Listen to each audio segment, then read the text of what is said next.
السلام علیکم prime minister صاحب، آپ سے ہماری بہت سی امیدیں وابستہ ہیں۔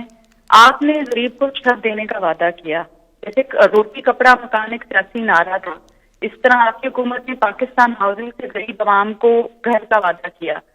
سر، مجھے کیا بینک قرضہ دے گا؟ میرے یہ نہ کچھ گروی رکھنے کو میرے پاس کچھ ہے، تو مجھے یہ گھر کیسے مل سکیں گے؟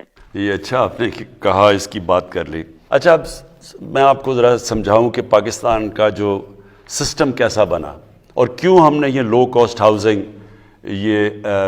وہ طبقہ جو کہ خرید ہی نہیں سکتا گھر، کیوں ان کے لیے پورا پروگرام لے کے آئے جو نیا پاکستان ہاؤسنگ ہے۔ دیکھیں، ساری دنیا میں گورنمنٹ گھر نہیں بنا کے دیتی، کوئی بھی دنیا میں گورنمنٹ، امیر سے امیر گورنمنٹ بھی غریب لوگوں کو گھر نہیں بنا کے دے سکتی۔ تو ہم ایک سسٹم لے کے آئے ہیں، اور وہ آپ نے سمجھنا وہ کیا ہے۔ ہم نے یہ فیصلہ کیا کہ ہم پہلے تو بینکوں سے قرضے لینے کا سسٹم ہم نے شروع کیا۔ امریکہ کے اندر، برطانیہ میں، یورپ میں 80% بینک جو لوگ گھر لیتے ہیں وہ بینکوں سے قرضے لے کے لیتے ہیں، جس کو مورگیج کہتے ہیں، ہاؤس فائنینسنگ، یعنی بینک فائنینس کرتے ہیں لوگوں کے گھر۔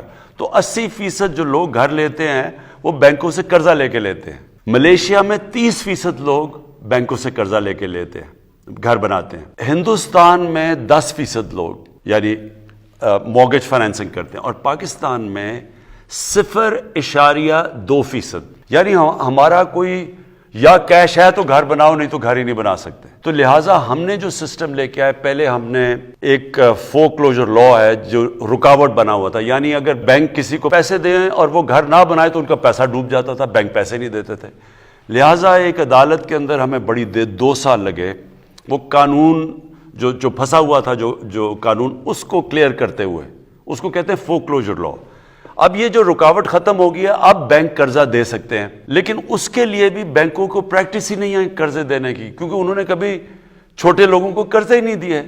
تو لہٰذا میں خود بینک مینیجر سے، سارے جو بینکس کے ہیڈز ہیں ان کو ملا ہوں۔ ہم یہاں میٹنگ کرتے ہیں ہر جمعرات کو۔ مقصد یہ ہے کہ بینکوں کو اب ٹرین کریں کہ وہ چھوٹے لوگوں کو قرضے دیں، جو تنخواہ دار ہیں، جو مزدور ہیں، جن کے پاس کیش نہیں ہے گھر بنانے کا۔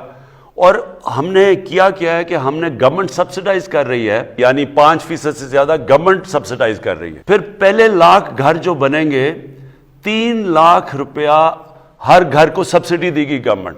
اس سے کیا ہوگا؟ جتنے لوگ کرایہ پہ خرچ کرتے ہیں، اپنا جو مہینے کا کرایہ دیتے ہیں، وہی کرایہ دینے کے بجائے وہ اس کو قسطوں میں دے دیں گے بینک کو۔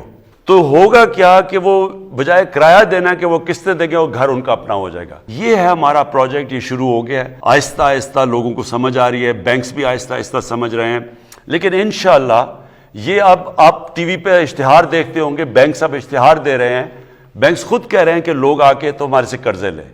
تو یہ ہمارا جو ہے، یہ پہلی دفعہ پاکستان میں ہو رہا ہے کہ عام آدمی جس کے پاس پیسے نہیں ہیں، جو تنخواہ دار ہے، جو مزدور ہے، اس کو بھی موقع مل جائے گا کہ اپنا گھر بنا لے۔